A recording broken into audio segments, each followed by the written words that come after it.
Hello students, welcome to my YouTube channel tutorial classes by Garima Singh. आज हम लोग BCA 4 same की मैथ्स पढ़ेंगे जिसका नाम ऑप्टिमाइजेशन टेक्निक है और इसमें हम लोगों की यूनिट 3 रिप्लेसमेंट थ्योरी चल रही है चैप्टर, जिसमें question number 1 question number 2 complete हो चुका है।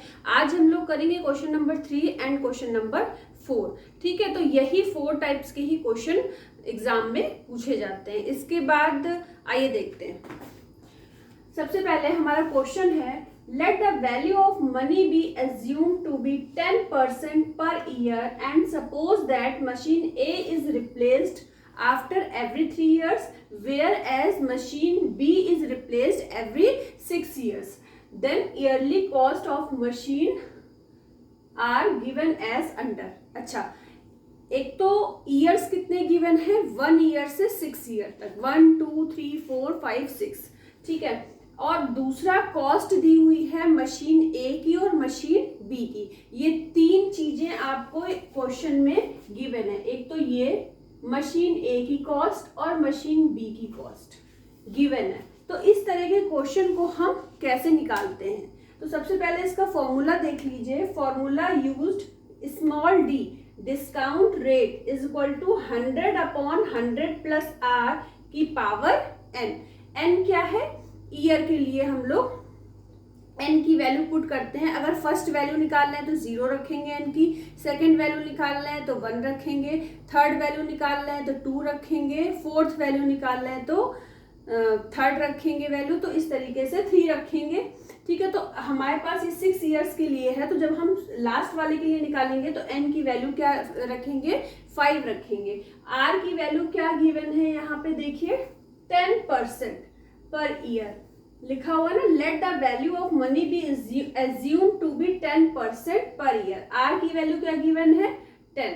तो अगर आप इसको सॉल्व करोगे फर्स्ट वैल्यू के लिए तो एन की वैल्यू 0 पुट करोगे। 0 पुट करोगे तो 100/100 प्लस 10, तो क्या आ जाएगा, 0 से 0 कट जाएगा, 10/11।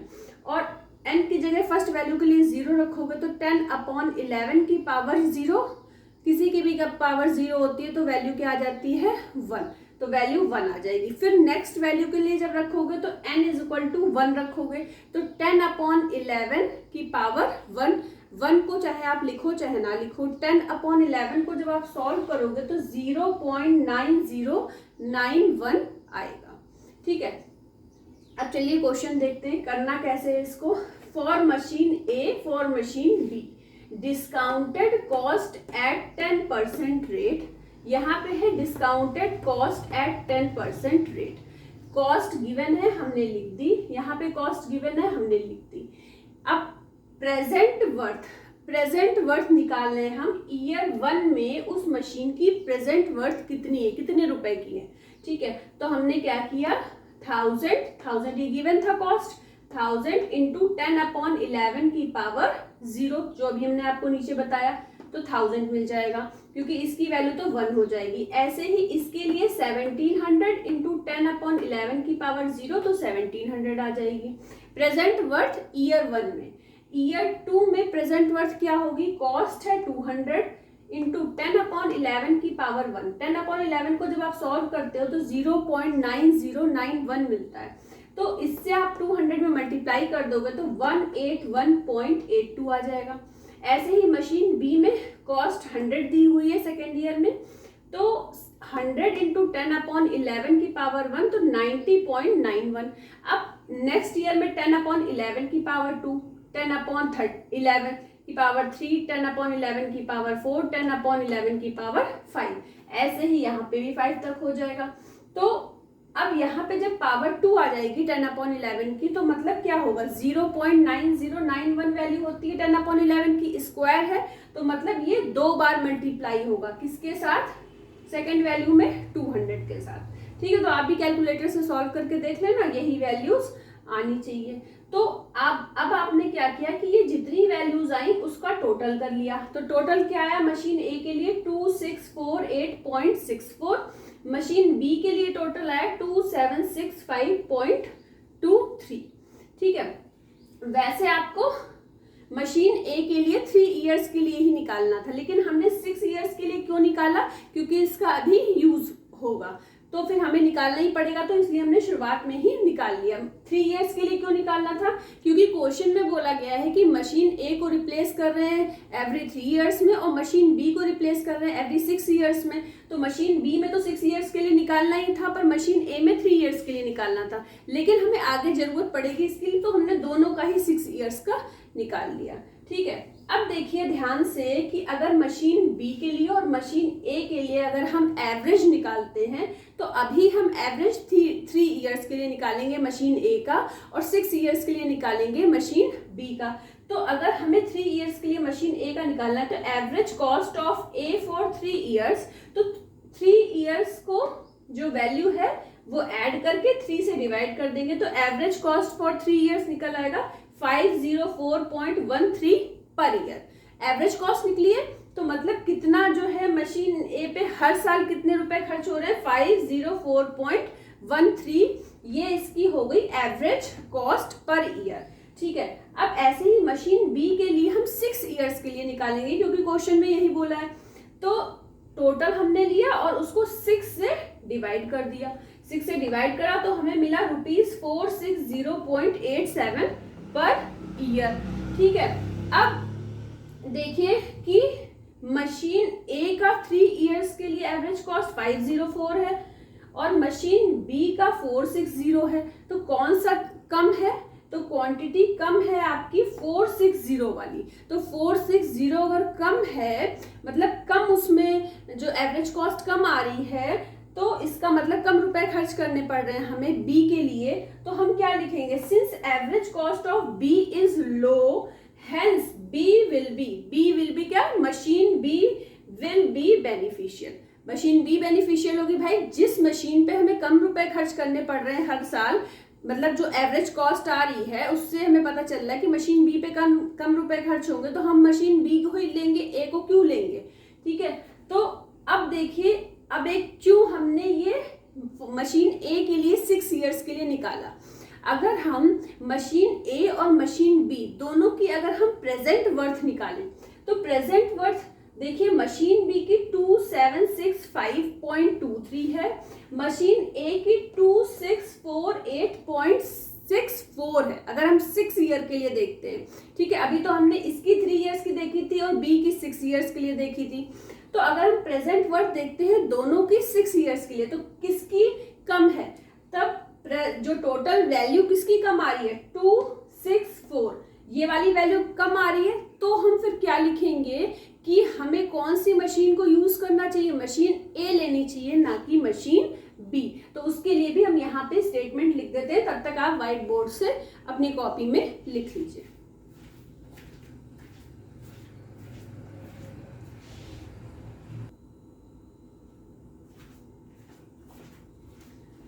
अब देखिए लास्ट स्टेटमेंट आप लिखोगे, thus machine A should be purchased because present worth of machine A is lower than machine B.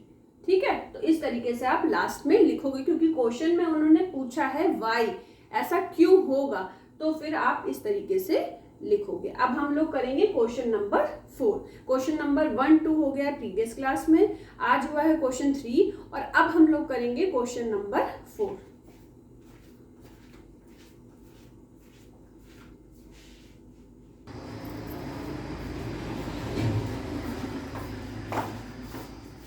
अब देखिए हमारा क्वेश्चन नंबर 4 है, the cost pattern of 2 machine A and B when the money value is not considered is given as follows. Year given है 1, 2, 3, total है cost at the beginning of the year in rupees, machine A का और machine B का। ठीक है, cost दी हुई है। अच्छा, जो ये लाइन बोली गई है money value is not considered, इसका मतलब ये है कि अगर हमने किसी ईयर में गोल्ड लेते हैं, गोल्ड खरीदा हमने किसी ईयर में, तो हो सकता है कि वो आफ्टर 3 इयर्स उसकी कॉस्ट बढ़ गई हो या उसकी कॉस्ट कम हो गई हो, तो हम उस चीज़ को कंसीडर नहीं कर रहे हैं। हमारे लिए जिस साल में हमने खरीदा है उस साल भी वही रेट है, दूसरे साल भी वही रेट है, तीसरे साल भी वही रेट है।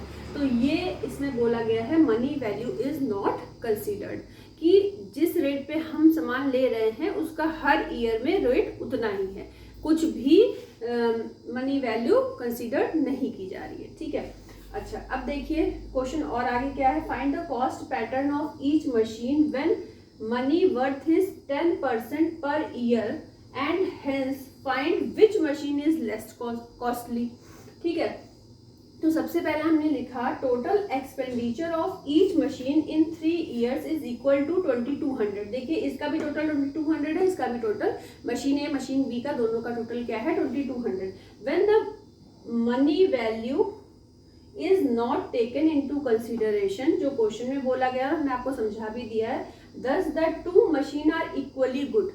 ठीक है, जब ये बात बोल दी गई है कि हमने कोई मशीन ली और वो ना ही उसमें डिप्रिसिएशन हो रहा है, ना ही वो मतलब ना उसका रेट उतना ही है, चाहे वो 2 साल यूज की जा रही है चाहे 3 साल यूज कर दी जा रही है, उसका रेट क्या है, उतना ही रेट है उस प्रोडक्ट का। ठीक है, तो ना वैल्यू कम हो रही है ना ज्यादा हो रही है, उतनी ही है। ठीक है, तो अगर दोनों मशीन में यही कंडीशन, इसके मतलब कि दोनों ही अच्छी मशीन है, तो वही बोला गया है thus the 2 machine are equally good if the money has no value over time.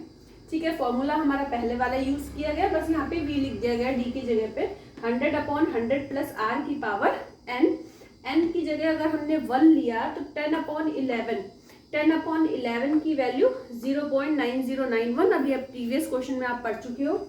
The present value of the maintenance cost in year 1, 2, 3 for 2 machines are shown in the table. अभी table हमको बनानी है, तो ये अब हम question को रब करके और फिर टेबल बना के आपको दिखाते हैं।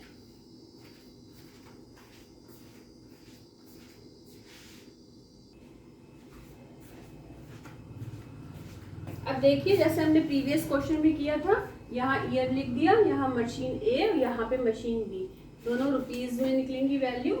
तो मशीन ए की वैल्यू दी हुई थी 900, 600, 700, तो हमने ये वाला फॉर्मूला लगा दिया 10/11 वाला।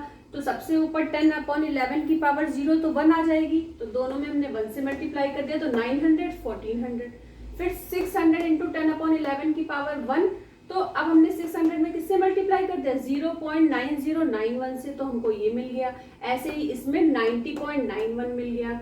इसके बाद 700 में 10/11 की पावर 2 से मल्टीप्लाई कर दिया, मतलब 0.9091 इंटू 0.9091 इंटू 700, तो मिला 578.52। यहाँ पे मिला 578.52, क्योंकि दोनों ही 700 थे, यहाँ पे दोनों का हमने सम कर दिया। यहाँ पे मिला 2023.97, यहाँ पे मिला 2069.43। किसकी वैल्यू कम है, मशीन ए का जो टोटल वैल्यू आ रही है वो कम आ रही है, तो हमें कौन सी मशीन सस्ती पड़ेगी, मशीन ए सस्ती पड़ेगी, इसलिए हमें मशीन ए को लेना चाहिए। The present value of total expenditure for machine A in 3 years is less than that of machine B, hence machine A is less costly. तो लेस कॉस्टली है तो हमको इसी मशीन को यूज करना चाहिए। आज के लिए इतना ही। All the best to all of you, thank you.